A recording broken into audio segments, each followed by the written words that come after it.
An American Plague is a non-fiction story about the yellow fever epidemic of 1793. The epidemic broke out in Philadelphia and plagued most Philadelphians who did not flee. Those who survived had then a great discovery to make. One of the main characters is Dr. Benjamin Rush. He was a survivor after getting the plague twice. He was also one of the greatest doctors who stayed behind in Philadelphia to study the plague. As his journey went on, he had found cures, causes, and ways to deal with a huge epidemic like this. Throughout the book, there are facts including the symptoms of patients, how the community learned to live and die, cures that had somehow worked, and even how George Washington reacted to where he had lived and plagued. Illustrations provided helped the story flow nicely and provided more history to the book. Most illustrations were gained by universities and museums. This book, by Jim Murphy, is very well written and is directed more of a story than a list of facts type book, leading me to want to dive deeper. As I read further into the book, I realized that these issues don't necessarily affect my life right now, unless another epidemic happened to arrive here or if I happen to study this historical event in the future. If I studied this subject in other classes, I would have more of a general idea about the topic than other students, meaning I would have more background knowledge.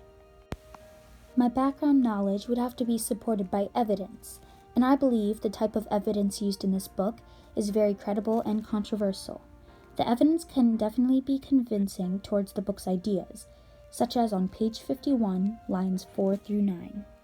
The next day, the Free African Society went to Mayor Clarkson to ask how their group could be of help. To say that Clarkson was grateful for their aid is an understatement. Everyone else the mayor had counted on to help the battle of the spreading fever, leaders in the business community, church groups, elected representatives, and civil servants, had fled in terror.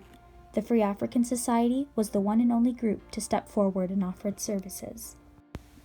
When the author expresses the help of the Free African Society, his word choice shows that the help was indeed a great reward to Clarkson and to the book's idea. Most of the evidence comes from definitely credible sources, such as the Adam Jefferson letters by Lester. The language the author uses can be defined as authoritative. Jim Murphy is a great author, but he rarely provides evidence about the other side of an argument as well. And when he does, it was obvious what side he was providing the evidence for. His writing is very passionate, especially towards discussable topics, such as George Washington's delicate situation, concerning all of the political things that had to be done, but couldn't because Washington was home outside of the city. Although Murphy's writing was relevant for the time period, I believe the future is implied to have not only more information on the yellow fever, but on how the idea of sickness will change over time. The short-term consequences were definitely what had happened from August 3rd, 1793 to December 1793, when all heck was loose. Then it was definitely negative and frightening to know a deadly disease was walking the streets.